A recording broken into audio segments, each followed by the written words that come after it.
leader to Raven. Copy leader to Raven. Talk to me, Johnny. Copy leader to identify Baker team. Danforth, Barry, Krakauer, Rambo, confirm. They're all dead, sir. Not Delmore Barry. Barry's dead too, sir. Got himself killed and didn't even know it.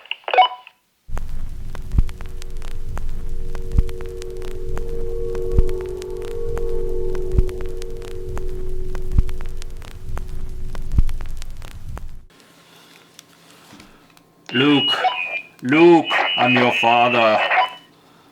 You give me a walkie-talkie and I immediately become a 12-year-old boy. How can you not love this? You know what I do now? I sneak up behind my wife and I secretly put the second walkie-talkie right behind her, and then I come in the other room and I go, "Hey!"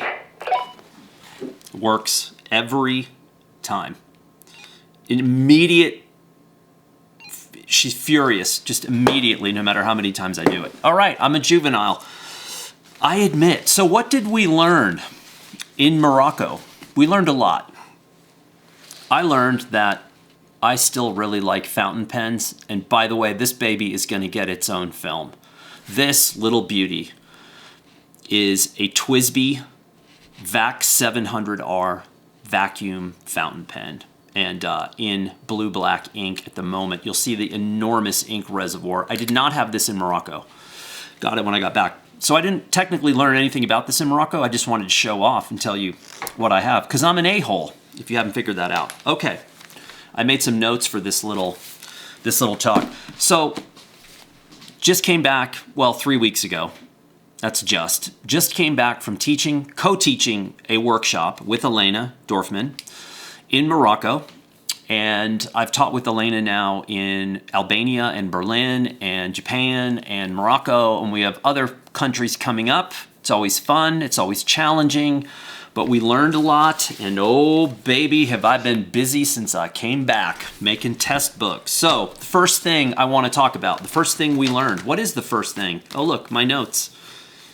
And then if I forgot what I was doing, then I printed the notes actually in to remind myself, because I'm a bit slow.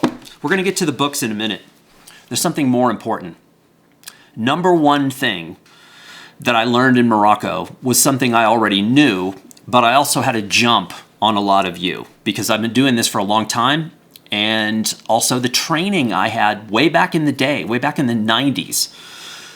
Not the 1890s, mind you, the 1990s. I had some training in this here little photography game that we're talking about. Number one is story is king.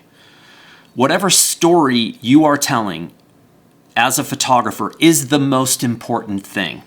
It's not mandatory to have a story. What am I trying to say? It's mandatory to have a story. So this makes working so much more fun. And one of the things that kind of surprised people, and some of the folks I've spoken to since I returned home, the story I had before I left the United States. I don't go to another country without a story. I typically have more than one. And what's fun about that is the story always keeps you on track. It's always in your pocket. My story was called Birding in Morocco, but a book without any photographs of birds. That was the general concept before I started. I had an idea of what I was going to photograph that would fit into that theme and how I would combine that information. So I was identifying birds through my Merlin app on my phone so that I could identify the birds that I was seeing and hearing in Morocco. I had that as a backup information. But I was never going to show you any photographs of birds. I want a twist. I want the plot to twist the second you open that book, thinking you know what you're going to see, but you're going to see something totally different. Again, I'll much rather take weird over perfect. I don't need to see another picture book of Morocco. We all know what Morocco looks like. If you go on Google and you type in Marrakesh or Essaouira, you will see thousands of images from these places. We all know what it looks like. What we don't know is your story in Morocco. That's the key. What is your take, your spin, your story? That's the key. So if you're traveling and you don't have stories, do yourself a favor, do a little research on the front end and come up with 2 or 3 different possible story ideas that you can work on. Because this means that no matter where you are, no matter what you're doing, no matter what the conditions or what's in front of you, you have the story to fall back on. What is around me that adds to the narrative that I'm producing? The second thing that I would talk about is, what story is it? Number 2 is, what photographs do you have to support that story? A lot of times people, and I'm getting this from direct feedback from people writing me and sending me messages, you're wandering around out there waiting for this perfect set of ingredients to unfold. So, I don't want to go to that town because there's tourism there, or I don't want this or that, or I need all these specific ingredients. And the odds of all of those things happening perfectly for you are probably pretty small, which means that you're spinning your wheels. You're creating work that doesn't necessarily tell a story, could be a random kind of rando set of images, that kind of thing. So what photographs do you need to support the story? Number 3, you're writing. You've got to write.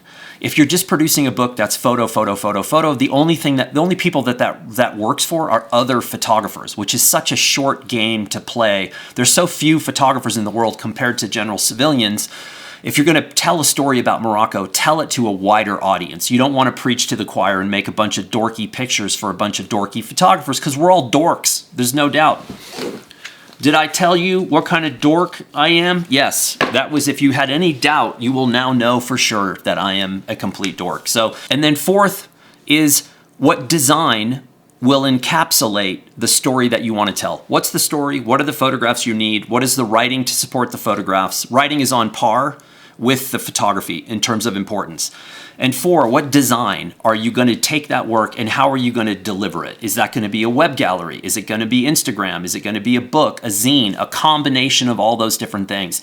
What is the most effective design tool to get your work to the audience that you want to achieve? So those are the top, that was all, by the way, that was only under story. So those were all subtopic points. I do not have that written in here, but you know where I'm going here. So that was a giant number 1. And then, 2 I already hit. Story before you go. Yeah. I got ahead of myself. I literally wrote these notes 3 minutes before I sat down to do this. There's absolutely no rehearsal and no plan. You should know that by now. So let's just say that 2 was come up with a story before you go. And I'm going to emphasize this again, just based on the sheer number of people who wrote me in abject confusion saying, it sounded like you said you had a story before you went. You have to understand how crazy it is for someone like me, or anyone who's like me at my age with my history and training, to go somewhere without a story. That is just bizarre. Because if you were on assignment for someone, there was 100% of the time, there was a story that you were working towards. So I kind of think it would be interesting to get on a plane without having a story, but I would also, the second I landed, immediately start trying to find a story to work on, because I don't do rando. I like narratives, I like stories. So that was number 2. Number 3, very simple, keep your gear simple and small. Everybody in Morocco, for the most part, had small cameras, small gear. And there was one person that had a little bit larger camera, a little bit larger lens. It still worked. But man, it's the less you have, the better off you're going to be. As I pack a bag for Patagonia that has 2 bodies, 3 lenses, an action camera, it's a mess. It's going to be a mess. Now, Patagonia is the outlier because I have to do a ton of stuff I would normally never do. I'm going to photograph a lot of things I would normally never photograph. I have to shoot video. I have to do a bunch of other stuff. So that's a bit of an outlier. But if you're a doc person or a street photographer, for the most part, you all completely get this. You know that less is more when it comes to equipment. And most of the people that come to our workshops are very minimal when it comes to gear, because when you're on the move so much, you don't want to be schlepping a bunch of stuff. And 2, it just gets in the way. You don't want anything to do between here and there. Okay. Morocco, this is number 4. I didn't even number these. I just put I like to make this thing where I do a down line and then a cross line and then an arrowhead. And then I like to fill in the arrowhead. Don't ask me why. I should do bullet points or numbers, but I don't. So Morocco is known as a difficult place to photograph. And on the grand scale, it is. It wasn't 25 years ago when I went the first time. 25 years ago in Morocco, the only other photographers I saw were the 3 people I was traveling with. I did not see a single other photographer, nor did anyone have a mobile phone that they were poking in people's faces. So it was a very different time. It was a better time in a lot of ways photographically. And I shot film. So Morocco's known as a difficult place. And if you, depending on how you behave and depending on how you approach people, you can really get in trouble. Like, people were not only going to yell at you, they might chase you down, ask to see the back of your camera, and ask you to delete photographs of them if, in fact, you actually had photographs of them. However, it doesn't have to be this way. I knew this going into Morocco, that it was more challenging than other places. So this purposely makes me change how I operate. And it didn't take much. It just took one minute decision. Talk to people. Just make an effort. So what I would do is, when I walked up to people in Morocco, when I saw something I wanted to photograph, if it was a street scene and, it was like a quick frame or whatever, I would shoot that.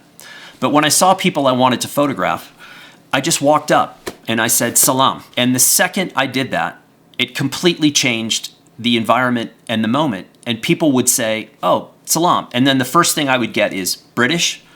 No, American. American? Where? Where in America? New Mexico. Oh, Mexico. No, not Mexico. New Mexico. Yes, Mexico City. No, not Mexico City. Not Mexico. New Mexico. New Mexico. And then there'd be a pause, and then they would look at me and say, well, are you going to photograph me or what?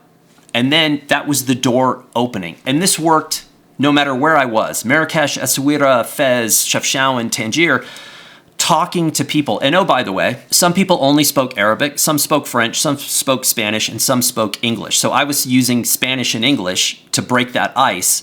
And then we were muddling through all these different languages, trying to figure out, how to have a basic conversation. All it took was one little second of breaking the ice. There's a picture that I'll show you maybe in a minute. I'll show you now, because I can. I'm not in any hurry. This is going to be a long film. It's going to be long and agonizing and painful. I want you to feel the burn. Come on, baby. Where is it? Here it is. See this dude? This dude, I spotted him from like a quarter mile away. He was standing against that wall, and his jalaba is the same color as the wall. So from a distance, all I saw was his head and his feet and his bags of groceries. And I was like, that's actually quite funny. I thought that'd make an interesting photo, like this guy's middle part of his body's disappearing. So I walked, he saw me coming from a mile away. Like, he saw me, there was no one else around, I was walking straight towards him. I said, hey, your jalaba is the same color as the wall. I can only see your head and your feet. From a distance, it's kind of funny. And he looked at me and he goes, do you want it? Do you want this jalaba? And I was like, no, I just was making an observation. It was kind of funny. And then he was like, hey, you going to photograph me? Boom, shot 2 frames total, thanked him and moved on. This works not just in Morocco, but everywhere else. And now, again, I have a bit of an advantage because I came from a time in photography and a style of photography where I had to talk to people that I was photographing. I'm not a random building guy. I'm not an architecture guy. I don't drive around the West shooting old gas stations. It's just been done 1,000 times over. Plus, there's no people, and working with people is, to me, the most fun you can have in photography. That's my personal opinion. You may not want to do that. Getting into a conversation with somebody photographically is not a bad thing. It's a fun thing. And it leads to depth in a project, because once they're on your team, once they're on your side and they're helping you and they know exactly what you're after, they will open doors for you. This happened to me 25 years ago in Morocco. I had photographed a story in the US for 4 years, and one of the people that I photographed was an Islamic scholar here in the US. I'd photographed him actually in New Mexico. He did not like me when we first met. He did not want me to photograph him. He yelled at me. And a year went by, and he saw me again, and he was kind of impressed that I'd stuck it out for a year. So he completely flipped and became one of my emissaries into the Muslim community in the U.S. So I ran into him randomly in Fez when I was in Morocco 25 years ago, and he looked at me and said, "Hey, do you want to go someplace you'd never be able to go on your own?" And took me into this Islamic school, got me permission to photograph, and it was amazing. And there are like 4 images from that night that are 4 of the best pictures I've ever made in Morocco. So talking to people, Don't be afraid, hipster photographer. It's not gonna take you down with you. Okay, number five. See how handy I am? How much useful information I have? Number 5 is if you want to make work that really makes an impact, that truly makes an impact, you have got to go back to the same country again and again. You cannot do the single dose country thing. You can't go country to country to country to country making a single dose effort photographically, because most of the time, and that's true for everybody, not just whoever you are watching this film, but the best photographers. Doing so basically shows what a place or a people looks like, but it doesn't offer insight into the country. It doesn't offer the good second level, third level narrative. It just shows what something looks like. So it's not as sexy to go back to the same country again and again, because when people ask, oh, you travel a lot, how many countries have you been to? And you're like one of those country counters where you're like, I've been to 65 countries. Great, that sounds sexy at a cocktail party while you're wearing your scarf and putting the vibe out like you're some action hero. But ultimately, photographically, it just doesn't work that well. So you want to go back and you want to create depth. For example, I was at Review Santa Fe last weekend, and I'm walking around looking at basically 100 different print portfolios from 100 photographers from all over the place. And I see this guy who has done a bunch of work in Peru.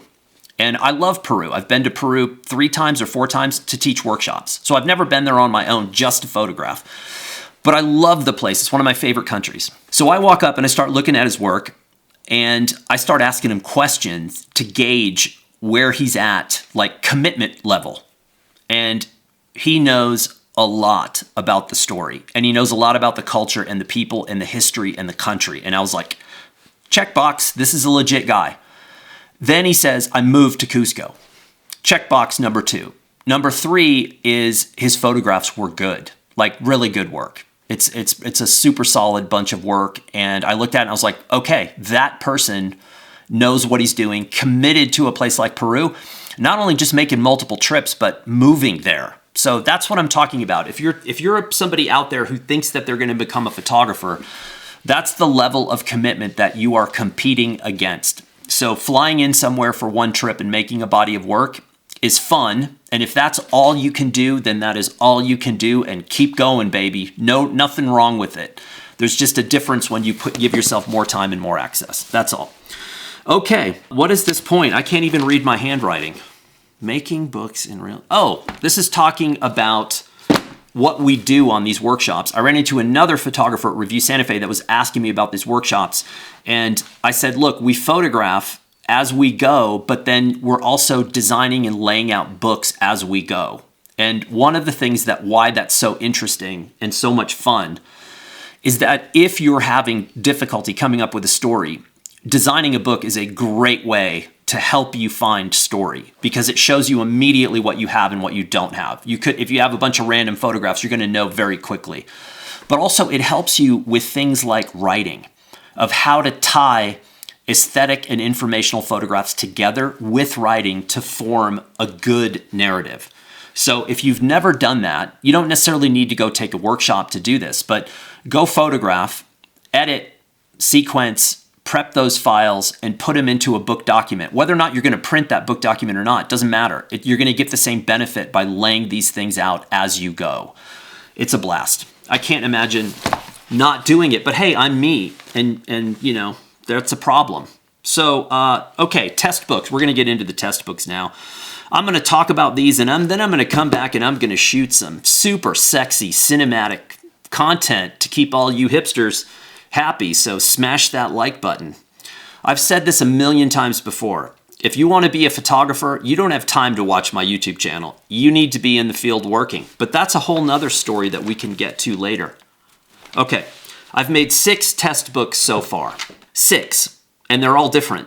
Because again, I have an idea of what the final Morocco book will look like. Am I making some definitive statement about Morocco? No, I was there for 3 weeks.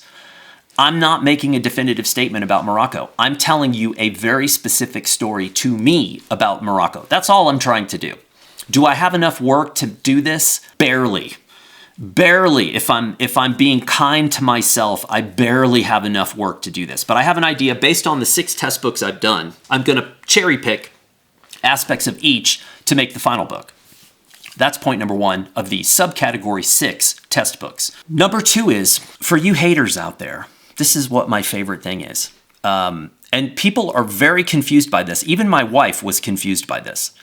I pay for all of my books.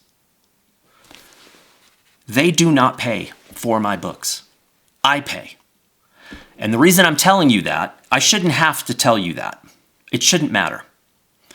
But there is a subset of YouTube online photographer who is convinced the only reason I make books is because they pay for them. It's not true. It's never been true. Way back in the day, we used to, as employees, we used to get a stipend. It was tiny. I would blow through it in January. So it didn't really matter. I don't ask now. I don't ask for codes. I don't ask for free books. I pay for them. 1, to shut up the haters.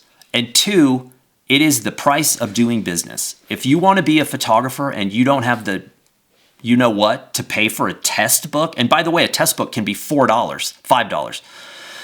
If you don't want to pay for not a textbook, which if you want to make a textbook or buy one, I'm not opposed to it. I like the old textbooks. Test book, testes, 1, 2. If you won't pay for a test book, I don't think you are legitimately making an effort to be a photographer. I just can't see how those two things. Now, you can be a content maker and make content for brands for social media. Yeah, you don't ever have to touch any print piece ever, but you're a content maker. You're not a photographer. There's a huge difference. So a test book like this for a couple of bucks, man, if you don't want to make something like that, I don't know what to tell you. Wait a minute, something else. Trade book, absolute gem. Gem or gem? The new Wire-O notebooks, which I thought I would hate. Man, was I wrong. And oh, by the way, because I'm such an a-hole, I put a selfie in, right? It's a notebook. Calm down. Calm down. Okay, so I'm going to show you some other footage, but let me move this. Did I mention my new fountain pen? By the way, this is by far the most expensive pen I've ever purchased. The most expensive fountain pen I had was $4, and I've had it for years, and I really like it, but it was a cartridge pen. And I realized that I would burn through a cartridge in 4 pages in this. And I was like, man, I'm burning through these cartridges like crazy. And they're little plastic containers, which you know are going to choke a seagull somewhere. There's some seagull with a death wish that's going to eat that and then explode blue ink out their mouth or whatever. So I was like, man, and I saved a bag of all the cartridges I've used and all the empty pen containers because I'm going to turn those into a book at some point. So I know how many of these things I have. This thing holds enough ink in this one thing to last for weeks and weeks. So I'm pretty stoked about that. Okay, the first test book I did came in this fancy case because, come on, baby, it's a lay flat book. Meaning the pages, this was supposed to be a short film. It's not going to be a short film. Meaning the pages lay flat. There's nothing lost in the gutter. This baby lays like perfectly flat. So this is a 7x7 matte surface lay flat called Birding in Morocco, as I mentioned. The subtitle is A Mostly True Story because it is a blend of factual photographs and fictional writing. Yes. There is one bird photo in there which I'm not going to show you. It's not an actual bird. It's a tattoo of a bird. But again, just lay flat, super simple images. Very nice looking. If I was doing a portfolio, like if I was still a photographer and I wanted to show work, I would use lay flats for my portfolios. And if you're balking at the price, then you have no idea how much we used to spend building portfolios that were crap compared to this. So I'm stoked for having something like that. The second book I did is called The Blue Pearl, which is a nickname for the city of Chefchaouen, which is the blue city. This is a 6x9 softcover trade with a matte surface cover. I'm never going back. I tried for 15 years, kid you not, 15 years to get Blurb to do matte covers, and we finally got them, and I'm never going back to gloss. I much prefer this. But yes, very simple design. On a side note, very simple, right-hand image, little bit of copy. I shot this whole book in one morning, and I knew I was going to do that before I got to Morocco. So when I make test books, a lot of times I have to keep blurb in mind. So a test book that doesn't have any photographs of people, that's a very innocuous subject matter. That's a very strategic thing for us to have because there's no permissioning. It's very simple. It's very clean. So I knew when I got to Chefchaouen, I would get up really early one morning before the scourge of Instagrammers hit the city, and I would just go photograph these blue sections of the city without people, which is exactly what that book is. So that whole book took about 2 hours to photograph total, but it made this really beautiful little sample. I like the cover, and oh, by the way, that's the little built-in strobe on the Fuji X100. The built-in strobe on the X100 series is an absolute gem of an addition to that camera. It is so nice to be able to pop fill or overpower ambient with that built-in strobe. And if you're wondering what I'm talking about, for the love of God, do you have some work to do? It should not be that complicated. Using a fill strobe for the first 3 years of my career, I did not work without a strobe on, because if I did, I was going to get yelled at by the photo editor asking me why I didn't fill shadows or overpower ambient or light up a room when I needed to light up a room. So using a strobe in the field as a doc photographer is mandatory. You don't have to use it all the time by any means, but if you're afraid of strobe, and I know a lot of you are because I've heard the comments over and over again, or I see you talking about being an available light photographer. Available light photographer means that the translation for that is, I'm scared shitless of the strobe and probably don't know how to use it. Modern strobes are so easy. There's no math in your head like we used to do with like color wheels on the strobe. It was horrible. It was like college algebra, geometry, and trig all rolled into one in real time while someone was screaming at you not to screw it up. That's what flash photography was like in the 90s. So you had a Vivitar 285 with a bunch of colored dials on a wheel that represented distance and output. And then if you tilted your strobe up with a fill card, well, screw all that original math. You better redo that formula in your head in real time. And if you move from direct sun to shadow, well, you're screwed again. You got to start over. So modern strobes are super simple. I use the little compensation dial inside the camera to either dial up to overpower ambient or dial under if I just want to punch a little strobe in. But a lot of the pictures that I shot in Morocco have strobe. So it's fun. If you haven't done it, try it. And if your camera has a built-in strobe, it's even better. The Nikon, I have basically off-camera strobe with a transmitter, so I can hold it at different positions and fill from the sides, which I really like. Okay, those were the first two sample books. The third sample book I did might be the best, maybe not. Aspects of it, 8x10 soft cover matte with Proline eggshell paper. And I did a lot of things in this I knew that I wasn't gonna like because I've done it 100 times the same way. So I did a lot of images across the gutter, always bordered. I'm not a bleed person. I really like a border, small border on my images. And some of these worked well across the gutter and some absolutely did not. This is a picture I like, but as you can see, this second guy is a little bit close to the gutter. This is not one. I knew that going in, but I wanted to run across the gutter because I wanted to create a book that had a certain feel to it in terms of size. So material choices and sizes are really important because you want the book to feel right. You don't want a book to be all cover, no book, or vice versa. So this works pretty well. I love the eggshell paper. I think it looks phenomenal. I love soft cover. You're gonna save a ton of money on a soft cover, and it just is such an approachable book. I really like the look and feel of this. I just need to redesign it. All right, the fourth one, this monster right here. This is 1113 hardcover dust jacket, linen, Proline coated paper. Pro Photo, 140 GSM, I think, something like that. Don't quote me. Now, hardcover, but get this, dust jacket, but inside the dust jacket, I was gonna pitch the dust jacket. It's got an oatmeal linen cover, and I'm gonna stencil Birding in Morocco on here. So it's gonna be a little rough. The cover's gonna be rough, but then when you get inside the book, gray end sheets, you get inside the book, it is classic monograph style photo book. So single image, mostly single image on the right-hand page. There's my copy, my intro to what the story is. That's after the half title page. And then there's a bunch of, a bunch of imagery. Now that image is about 12 inches across because this is a 13-inch wide publication. So these pictures are sizable. I shot 16 by 9 in the Fuji X100VI. 16 by 9. I'd never done that before. 16:9, and I added a little bit of in-camera grain, which I've never done before. It does not look like film. Digital's never going to look like film, so if you think it's going to look like film, you're going to be disappointed. But who cares? It just looks like what it looks like. So if you want to add a little in-camera grain, the paper type will either diffuse that or enhance that. So the eggshell paper in here, in this book, the eggshell enhances that in-camera texture, whereas this smooths it out. This basically takes it away. This paper is coated. It holds a ton of color. It has a great black.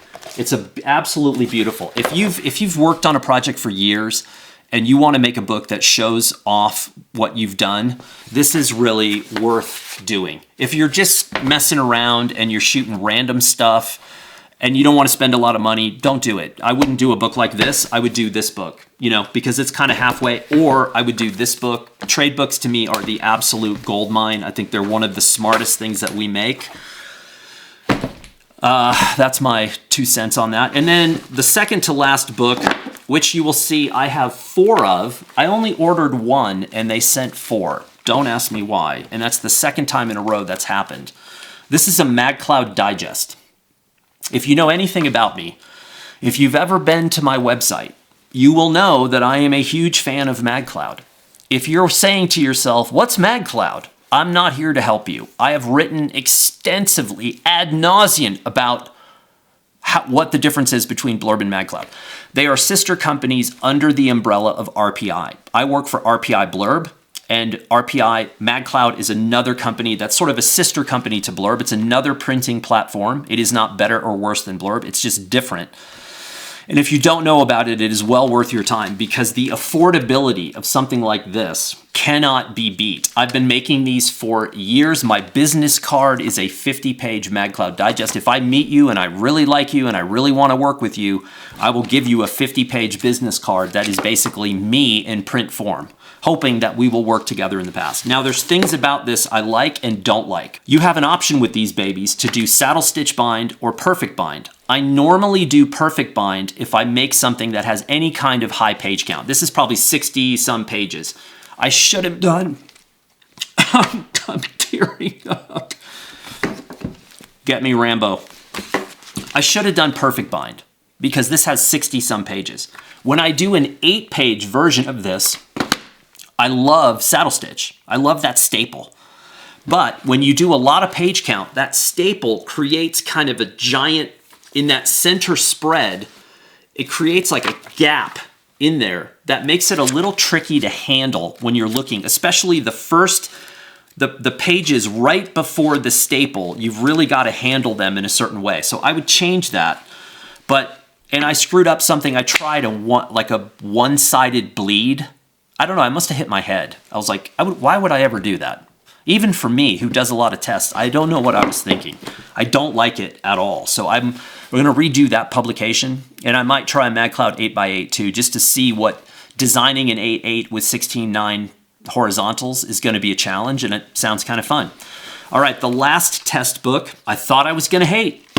Wire O Bind. Wire O Bind. And this baby says notes. These are notebooks. Lays perfectly flat. As you know, anything with a wire bind will lay perfectly flat. I chose the spot grid pages because I'm a sucker for spot grid. But hey, check this out. Look how cool I am. I put myself in there. So I just threw some random images in here because I thought I was going to dislike this publication. But man, I'm digging these. Because for 15 bucks, I can get a journal that I designed with all my stuff. And for those of you who don't know, prepare to have your mind blown. So I've been writing in notebooks like this or this for 32 years every day. Ask yourself what you've done every day for 32 years. Wait, I don't even want to know what you've done every day for 32 years. I don't want to know. I know enough about you to know I don't want to know. Forget I ever answered that or asked that, but I like these. What I haven't done with this yet is test a range of pens. Have I mentioned my fountain pen? I like fountain pens. My guess is there's going to be some bleed through. Sharpie might have a little bleed through. Ballpoints, gel pens are going to be fine. Nothing bleed through. And remember, I write all over the photographs. So that is a big part of what I'm always doing. So I'm constantly writing over photographs with gel pens and fountain pens and things like that. So I have to do a little bit more testing. But for 15 bucks, I can get a journal that is designed by me with my work inside, which is pretty fantastic. That's 72 pages. And that would probably last me, if I was home, that might last me a couple weeks, and then I would, burn through it. But again, I'm burning through these books all the time. So that is what I learned from Morocco, and I hope that there's some tidbits in there that you might learn from as well. First of all, buy these immediately, give them to your children, give them to your neighbors, and just let it rip. By the way, I have 2 more of these in my van at all times. I love it. So love it. That might be the most fun I've had. Making the first part of this film was the most fun I've had in 25 years. So I got that going for me.